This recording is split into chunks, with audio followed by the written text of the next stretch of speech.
So in recent games, particularly against Fulham in the FA Cup, I think Amorim showed the sort of tactical flexibility that I said he needed in previous weeks. And I don't even really think it's a possession system or defensive system which is even the issue. I think it's more the players he's selecting for given roles in the system, or should I say the players he isn't selecting, because for me the biggest issue throughout the game against Fulham was the lack of pace and power throughout the whole attack. Dalot was constantly able to receive the ball on the left side, with Højlund pinning the two centre-backs in the centre, and if United had someone like Dorgu who was suspended, Kokonki or even Garnacho, who eventually did come on and show this in the second half, providing movement ahead of Dalot, United would have created a lot more down the left side in the first half, because Matthijs de Ligt was very good at playing those direct switches of play in quarterback-like fashion, which I actually think gives him an edge over Mazraoui as a right-sided centre-back. But Christian Eriksen sitting in the left-sided half space just didn't have the athleticism to be able to get across to Dalot early enough, and then provide an overall underlapping run. And this is where I think Ruben Amorim has to make changes. But before I come on to what I think is needed against Real Sociedad, coming up in the Europa League and in the Premier League games ahead,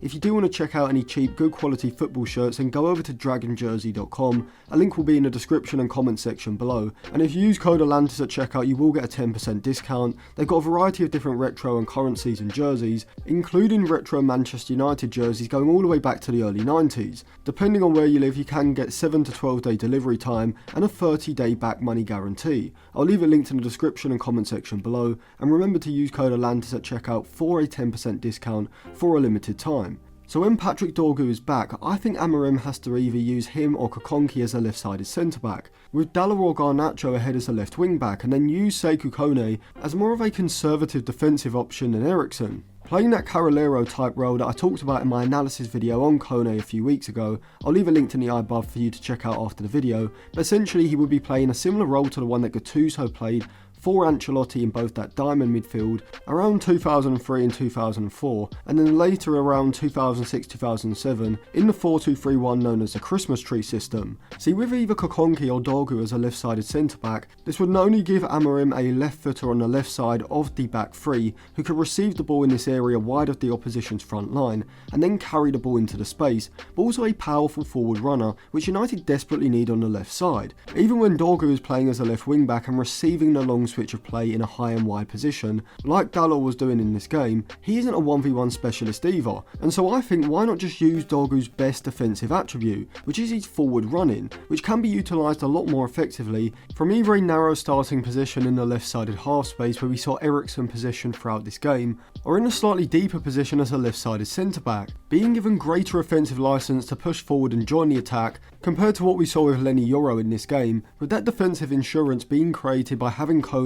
on the inside dropping into a deeper position in front of the opposition's midfield line, then allowing the left-sided centre-back either Dorgu or Kokonyi to drive forward ahead of Garnacho or Dalot, playing ahead on that side as a left wing-back, as Sekou Kone drops to take their place on the left side of the rest defence. You want Dalot feeding someone in ahead when he receives the ball on the left side, Garnacho driving at them with a decoy run on the outside, or even taking up the passing option and sliding them in, and both Dorgu and Kokonyi are going to be far better at receiving the ball in front of them so they can then run onto it rather than having to receive the switch of play to feet and then having to beat the fullback in a 1v1. And this wouldn't be a change to Amorim's possession system, just a change to the ball progression strategy within that system, with this being just one of many patterns of play that United can use. Draw the opposition over to the right side before having someone like De Ligt switch play directly with a long pass, therefore with Garnacho or Dalot receiving the ball and one of Kokonyi or Dorgu behind, making an athletic overall underlapping run from deep, United should be able to release them into dangerous crossing positions a lot more than they were able to get into in this game against Fulham. But for some reason Amorim seems reluctant to use the young players.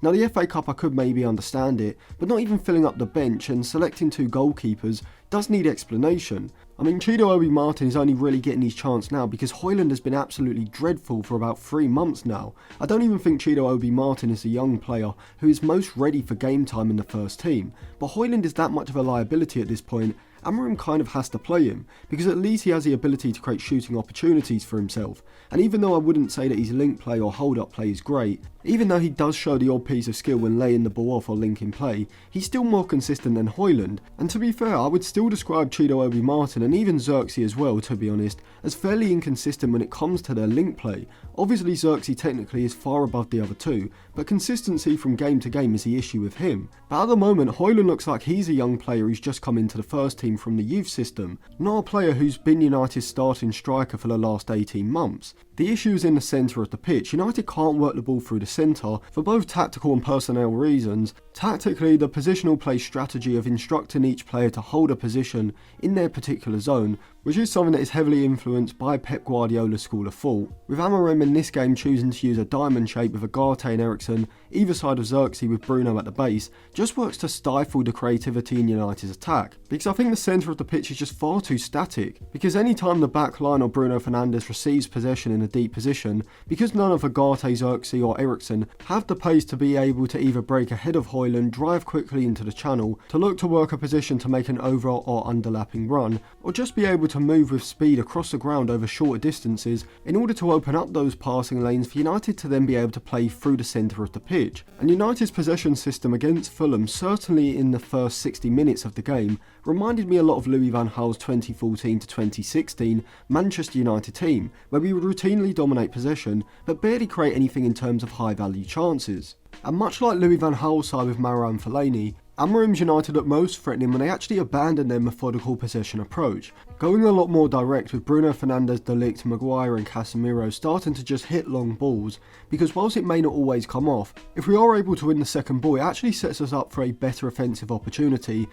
than when we have settled possession in the middle third with the opposition set up in their compact defensive shape. The issue is with Højlund, Chido Martin and Xerxes, United don't have a centre forward who can reliably and consistently win those 50-50 duels and receive direct passes into their feet, chest and head and effectively link play. Obi Martin is actually the best of the three in terms of winning the physical duels. Højlund at centre forward is basically like playing with 10 men in possession, because he doesn't offer anything when he drops towards the ball to receive it to his feet, other than maybe winning a free kick or clumsily linking play once every 10 times. And whilst he has the pace, the intelligence when it comes to his movement in behind the back line is very underdeveloped. He seems to project where he's going to run far too soon, because the centre back always seems to be one step quicker, mentally and also physically as well, and so Højlund ends up making a run with maybe 3 or 4 yards as a deficit because he hasn't used any disguise in his movement, or has just failed to set the movement up properly by first dragging the centre back away from the space he wants to run into. He makes runs like a 75 rated pro club striker.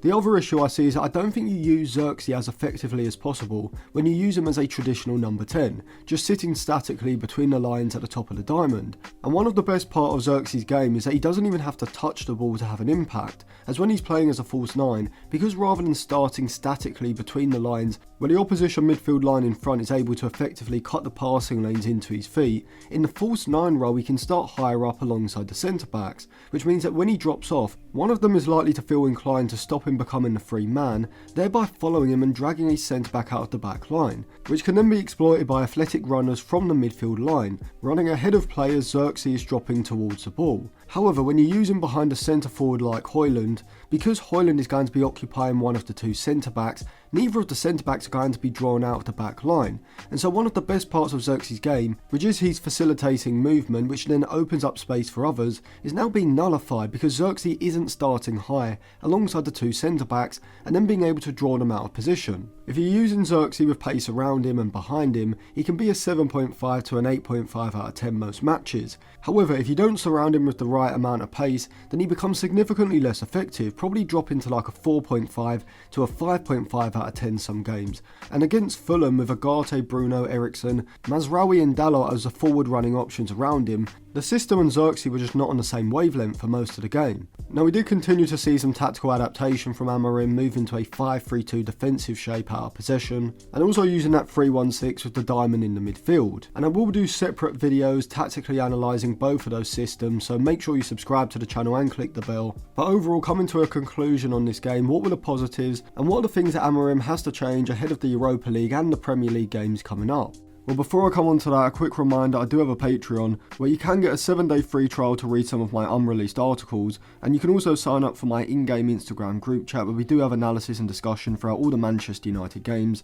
So if you do want to sign up, I'll leave my Patreon linked in the description, comment section and in the eye above. So one of the positives from this game is that we are now using the switch of play from the right to the left a lot more effectively than we were, being able to use the narrowness of the opposition's defensive shape in order to isolate the left wing back against a fullback in a 1v1. The improvement should come when Dorgu comes back into the side, but I think Amorim needs to have Dorgu being the one to make the under or the overlapping run from deep. rather than being the player to receive the long pass, as this will allow Dalot or Garnacho ahead to use that run to drive forward, dragging the fullback backwards, before eventually finding the pass in behind the fullback to find Dorgu's run. Chido Obi Martin hasn't set the world on fire by any means, but a positive would be that he at least looks more effective than Højlund at winning duels against the centre-backs and actually being able to create chances for himself. So if Amorim is going to persist with using Xerxes behind the centre-forward in that diamond midfield shape, I think it has to be Chido Obi Martin. I also think Amorim's tactical switch from the 3-2-5 box shape in the middle third to the diamond shape with Xerxes at the point also works a lot better to provide United with more passing options through the centre. But I still think we need to work on our coordinated movements to open up passing lanes through the centre, or just use players who are quicker across the ground and can make those darting runs from side to side in order to open up passing lanes between the opposition's midfield line. Now personally I would like to see Kone come in for Eriksson, as I think this would not only offer substantially more energy and athleticism in midfield, but also provide the defensive security to allow Amorim to use a more offensive option at left-sided centre-back, either Kokonki or Dorgu, with Dalot or Garnacho ahead, because I think United desperately lack powerful runners, specifically from deep positions when the ball does go out to the left flank. So let me know your thoughts on the game in the comment section below, and if you want to check out any cheap, good quality football jerseys, go over to Dragon Jersey. I'll leave it linked in the description and the comment section below, and if you do want to sign up to my Patreon, I'll leave that linked on the end screen now, and you can also check out some of my other videos as well.